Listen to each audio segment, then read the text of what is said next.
Audiolibro El tercer ojo. Lobsang Rampa. Capítulo 11. Trapa. Narrador Juan José Palanca. Ciencia del saber. Con todo mi juvenil entusiasmo me dedicaba a prepararme para salir bien en los exámenes al primer intento. Al acercarse a la fecha de mi 12º aniversario, fui aflojando paulatinamente en los estudios, pues los exámenes empezaban el día después de mi cumpleaños. En los años anteriores había estudiado intensamente astronomía, anatomía, ética religiosa, los idiomas tibetano y chino, caligrafía, matemáticas e incluso la manera de mezclar bien el incienso. Me había quedado muy poco tiempo para distraerme.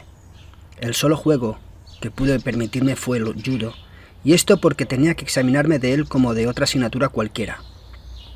Unos 3 meses antes me había dicho el lama Mingyar Dondup: no repases tanto, Lobsang, que así se te atasca la memoria. Tienes que estar absolutamente tranquilo, como lo estás ahora, y verás cómo te brota el conocimiento.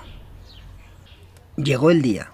A las 6 de la mañana, otros 15 candidatos y yo nos presentamos en la sala de exámenes. Primero asistimos a un breve servicio religioso para ponernos en el estado de ánimo adecuado y luego para asegurarse de que ninguno de nosotros ocultaba nada. Fuimos desnudados y registrados y después nos dieron ropa limpia. El presidente del tribunal examinador encaminaba la procesión desde el pequeño templo de la sala de exámenes a las cabinas cerradas. Eran estas unas cajas de piedra, no 2 por 3 metros y 2,5 de altura. Por delante de las cabinas patrullaban unos monjes policías. Nos encerraron a cada uno de nosotros en una cabina a la que aplicaron un sello. Cuando estuvimos todos ya encerrados, los monjes nos trajeron con qué escribir y la primera serie de preguntas, pasándonos esto por una trampilla que había en la pared. También nos llevaron té y champa. El monje que nos servía nos dijo que podíamos tomar champa 3 veces al día y té cuanto quisiéramos. Debíamos desarrollar un tema al día y esto durante 6 días y nos aplicaríamos a ello durante la primera luz de la mañana, hasta que no se pudiera ver ya al anochecer. Estos cubículos carecían de techo, así que nuestra iluminación era la de la sala. Bajo ningún pretexto podíamos salir de nuestras celdas. Cuando la luz empezaba a escasear, aparecía un monje por el ventanuco y nos pedía los ejercicios. Entonces nos podíamos echar a dormir hasta el amanecer. Puedo decir por experiencia que cuando se pasa uno 14 horas escribiendo un ejercicio, puede uno probar de sobra sus conocimientos y sus nervios. El resto del día podíamos pasarlo como quisiéramos. 3 días después, cuando los examinadores hubieran leído y corregido nuestros ejercicios, nos fueron llamando uno a uno. Nos hicieron muchas preguntas basándose solo en los puntos más débiles que habían encontrado, y este interrogatorio ocupaba el resto del día. A la mañana siguiente tuvimos que ir los 16 a la habitación donde nos enseñaban el judo. Este examen era puramente físico, y cada uno de nosotros tenía que luchar con otros 3 candidatos. Los que perdían eran enseguida eliminados. Todos mis rivales fueron perdiendo, y al final, solo gracias al entrenamiento a que me había sometido Chu, fui el único que quedó. Por lo menos había quedado con la máxima puntuación en judo. Pudimos descansar al día siguiente de lo mucho que habíamos trabajado, y al otro nos informaron del resultado. Habíamos aprobado 5. Con ello, alcanzábamos la graduación de trapa o monjes médicos. El lama Mingyar Dondup, a quien no pude ver durante todo el tiempo que duraron los exámenes, me llamó para que fuese a su habitación. En cuanto entré, me dijo contento: «Has quedado muy bien, Lobsang, eres el primero de la lista. El abad ha enviado un informe especial al más profundo. Quería proponerle que te hicieran lama inmediatamente, pero yo le he quitado esta idea de la cabeza». Al ver mi apenada expresión me explicó: «Es mucho mejor que llegues al lama por el estudio normal y paso a paso. Si te dan ahora ese título, perderás mucha preparación que más adelante puede ser vital para ti. Sin embargo, puedes trasladarte a la habitación junto a la mía, porque es seguro que saldrás bien del examen para lama cuando llegue el tiempo». Aquello me parecía justo. Todo lo que mi guía decidía estaba yo dispuesto a acatarlo como lo mejor. Me emocionaba pensar que mi triunfo era también suyo y que suponía una victoria para él haberme educado tan bien que lograse el primer puesto en todas las asignaturas. Unos días después llegó a nuestro monasterio un mensajero jadeante, con la lengua afuera y casi a punto de morir, en apariencia, con un recado del más profundo. Los mensajeros empleaban siempre este talento histriónico para impresionar al destinatario de sus mensajes, con la rapidez que habían corrido y el enorme trabajo que les había costado realizar su misión. Pero como el Potala estaba solo a 1,5 kilómetros o poco más, pensé que su representación era excesiva. El más profundo me felicitaba por mi buen éxito en los exámenes y me decía que a partir de entonces se me consideraba como un lama. Tendría que llevar hábitos de lama y disfrutar de todos los derechos y privilegios de esa condición. Estaba de acuerdo con mi guía en que debería examinarme cuando tuviera 16 años, ya que de ese modo podrás estudiar todo, porque de lo contrario te perderías y tus conocimientos se enriquecerán mucho más con esos estudios. Teniendo ya la categoría de lama, podría estudiar con mayor libertad sin verme obligado a asistir a las clases. También implicaba mi condición el que cualquier especialista podía enseñarme para que aprendiese con mayor rapidez. Una de las primeras cosas que tuve que aprender fue el arte de relajarme, sin el cual no es posible emprender un verdadero estudio de la metafísica. Un día entró el lama Mingyar Dondup en la habitación donde me hallaba estudiando varios libros. Me miró y dijo: «Lobsang, estás en tensión. No progresarás en el mundo contemplativo si no te relajas. Te enseñaré a hacerlo».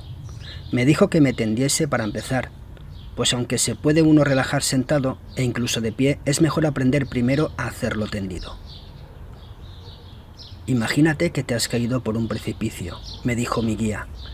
«Imagínate que estás ya destrozado en el suelo con los miembros en la misma posición en que han caído y la boca ligeramente abierta, pues sólo así descansan los músculos de las mejillas».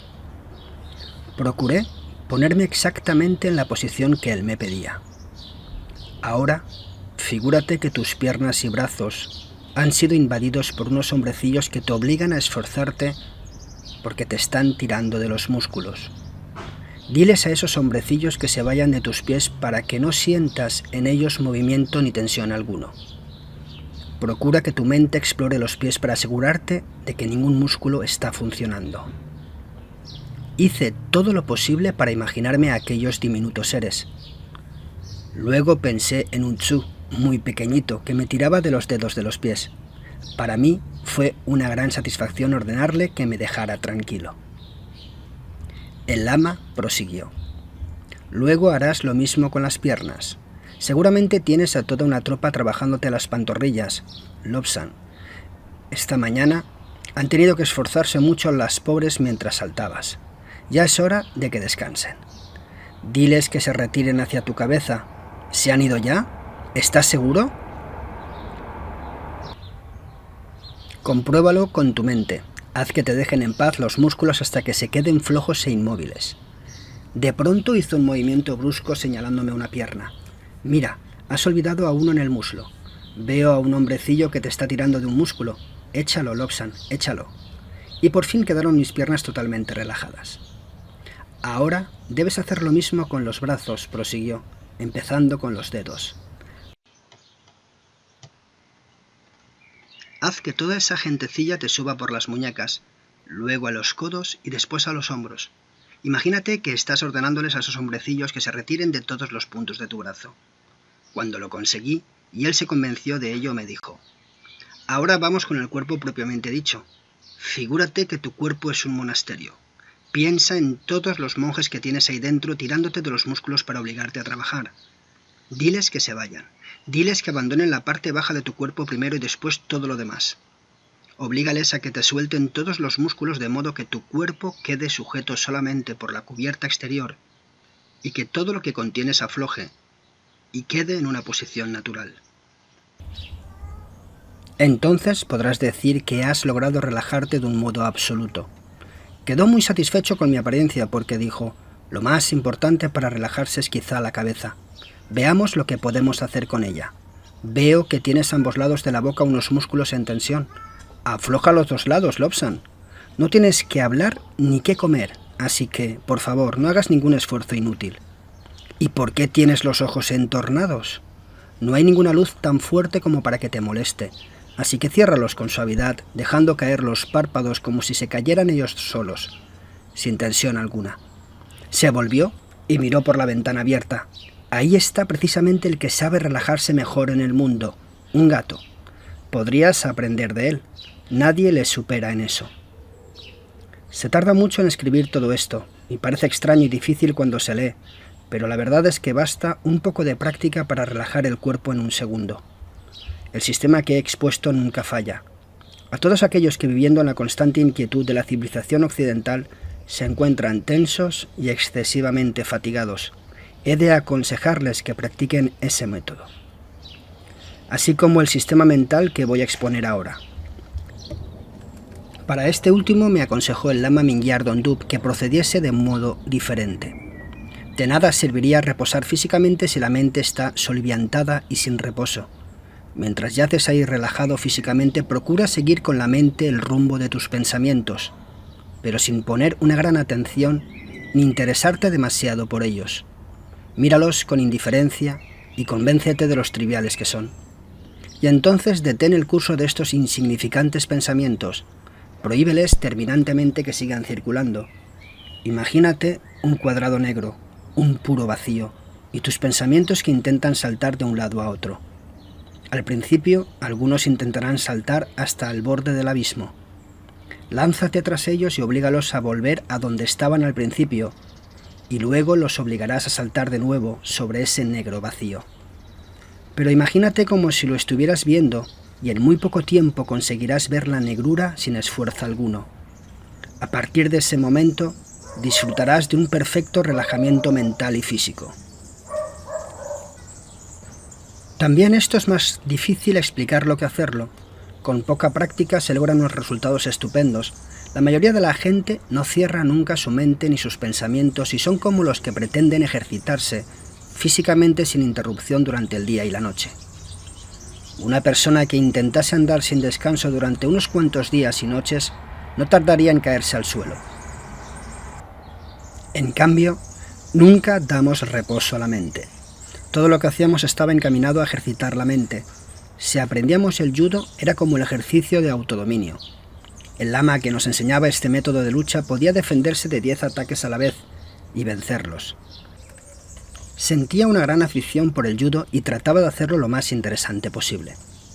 Las llaves que estrangulan, solía decir, pueden parecer salvajes y crueles a los occidentales, pero este punto de vista es erróneo. Como ya he dicho, basta tocar ligeramente a una persona en el cuello para dejarla sin conocimiento en una fracción de segundo. La leve presión paraliza el cerebro sin dañarlo. En el Tíbet, donde no hay anestesia, utilizábamos con frecuencia esa presión para las operaciones quirúrgicas e incluso para la extracción de dientes difíciles. El paciente no se daba cuenta de nada. También se emplea en las iniciaciones cuando se suelta el ego del cuerpo para que emprenda un viaje astral. Con este entrenamiento nos inmunizábamos contra las caídas. Una de las finalidades del judo es aprender a caer sin hacerse daño. Los chicos acostumbrábamos a saltar desde lo alto de un muro de 3 a 4 metros para divertirnos. Un día sí y otro no, antes de empezar los ejercicios de judo teníamos que recitar los pasos del camino de en medio, piedra angular del budismo. Puntos de vista rectos, opiniones libres de toda ilusión y de egoísmo, rectas aspiraciones que nos conducen a tener intenciones y opiniones elevadas y dignas, palabras rectas, las que usará toda persona amable, considerada y verídica. Recta conducta que nos hace pacíficos, honrados y desprendidos. Vida recta. Para obedecer este mandamiento hay que evitar causar daño a hombres y animales, y se dará a estos últimos todos sus derechos como seres. Esfuerzo recto. Hay que tener autodominio y someterse a una preparación constante. Pensamiento recto. Tener los pensamientos adecuados y hacer siempre lo que está bien. Visiones rectas. Placer que se deriva de la meditación sobre las realidades de la vida y sobre el super ser.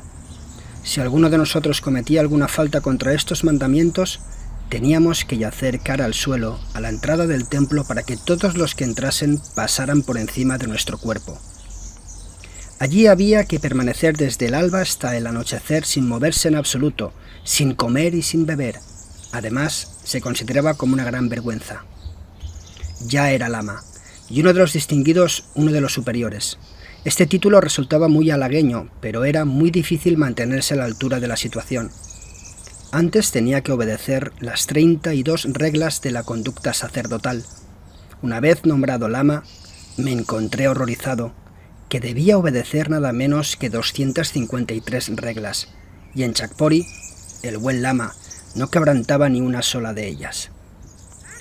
Me parecía que la cabeza acabaría estallándome de tantas cosas como había que aprender en el mundo, pero resultaba muy agradable sentarse en la terraza y ver cómo llegaba el Dalai Lama al Norbulinga o Parque de la Joya, que estaba allí abajo, cerca de nuestro monasterio. Tenía que ocultarme mientras contemplaba al precioso protector, pues nadie podía mirarle de arriba abajo. También podía ver, al otro lado de nuestra montaña de hierro, dos hermosos parques, el Kazilinga y al otro lado del río que llaman el Kalingchu. El Dotpalinga significa parque. Más al norte se hallaba la puerta occidental, o sea, el Pargo Kaling. Más cerca, casi al pie del Chakpori, se elevaba un monumento que conmemoraba a uno de los héroes de nuestra historia, el rey Kesar, que vivió en los bélicos días que procedieron al budismo y a la paz del Tíbet. Que si trabajábamos, a todas horas, aunque también teníamos alguna distracción, ya que era un placer charlar con hombres como el lama Mingyar Dondup. Para estos hombres solo tenían objetivo la vida, la paz y ayudar al prójimo. Otra compensación era poder admirar aquel hermoso valle tan verde y poblado de magníficos árboles. Qué estupendo contemplar cómo fluían las azules aguas que serpenteaban en las montañas, ver los relucientes monumentos religiosos, las pintorescas lamaserías y ermitas colgadas en alturas inverosímiles. Y era un placer mirar con la debida reverencia las doradas cúpulas del Potala, tan próximas a nosotros, y los brillantes tejados del Jokang, poco más allá hacia el este. La camaradería de los otros monjes, la rudeza bien intencionada de los monjes menores, el familiar olor a incienso que impregnaba los templos, todas estas cosas que constituían nuestra vida la hacían digna de vivirse. Fin del capítulo 11. Siguiente capítulo, capítulo 12. Hierbas y cometas. Gracias.